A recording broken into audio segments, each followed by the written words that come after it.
Hi అండి, 1111 టారోకి please అండి subscribe చేయండి, లైక్ ఇవ్వండి. నన్ను సపోర్ట్ చేస్తున్నందుకు చాలా చాలా థ్యాంక్స్ అండి.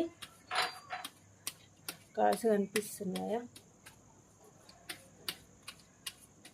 మీ ఇద్దరు రిలేషన్షిప్లో ఏం జరుగుతుందో చూద్దాము. ఇప్పుడు మీరు ఏ సిచ్యువేషన్లో అయితే ఉన్నారో, అది ఏ రిలేషన్ అయినా కావచ్చు, ఆ రిలేషన్లో ఇప్పుడు ఏం జరుగుతుందో చూద్దాము. యూనివర్స్, ఇప్పుడు మా వ్యూస్ యొక్క వాళ్ళ రిలేషన్లో ఇప్పుడు ఏం జరుగుతుంది? యూనివర్స్ ప్రజెంట్ సిచ్యువేషన్ ఎలా ఉంది? ఇద్దరిగా ఒంటరిగా లోన్లీగా ఫీల్ అవుతున్నారు, నాకు ఏది హ్యాపీనెస్ ఇస్తుంది అన్నట్టుగా ఆలోచిస్తున్నారు. ఒక్కడే ఒంటరిగా ఉండైతే ఆలోచిస్తున్నారు. స్పిరిచువల్ జర్నీ కూడా చేస్తున్నారు. ఒక్కడే లోన్లీగా అయితే ఉన్నారు. మీ పర్సన్ వచ్చేసి మీ కనెక్షన్లో అయితే ఇద్దరు ఆలోచించుకుంటున్నారు. మీ కనెక్షన్లో అయితే వాళ్ళ మదర్ అనే పర్సన్ వచ్చేసి మీ కనెక్షన్ని ఆపుతుంది.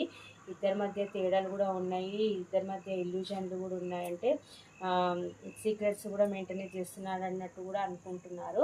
ఎక్కువ వచ్చేసి మదర్ ఎనర్జీ చూపిస్తుంది. మదర్ మీ కనెక్షన్ అయితే ఆపుతున్నట్టుగా అనిపిస్తుంది. మిమ్మల్ని అయితే మిస్ అవుతున్నారండి, చాలా చాలా మిస్ అవుతున్నారు. తన లైఫ్లో చాలా ఆప్షన్స్ ఉన్నాయి, ఏం చూస్ చేసుకోవాలో తనకు అర్థం అవ్వట్లేదు అనమాట.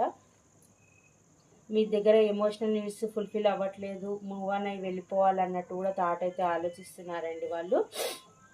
మీతో ఎలాగైనా సరే న్యూ బిగినింగ్ చేయాలి, పాస్ట్లో మీ నుంచి మూవ్ ఆన్ అయి వెళ్ళిపోయి ఉంటే ఇప్పుడు మీతో న్యూ బిగినింగ్ చేయాలి, ఎలాగైనా రిస్క్ తీసుకోవాలని అయితే ఆలోచిస్తున్నారు.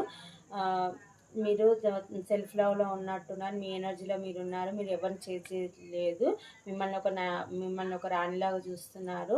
మీరు అన్ని విధాలుగా సఫిషియెంట్ ఉన్న పర్సన్ లాగా అయితే తనకి కనిపిస్తున్నారు. మీ రిలేషన్షిప్లో ఏమవుతుంది మొత్తానికి అండ్ మొత్తానికి ఏమవుతుందంటే మీతో న్యూ బిగినింగ్ తీసుకోవాలి అన్నట్టుగా అయితే ఆలోచిస్తున్నారు.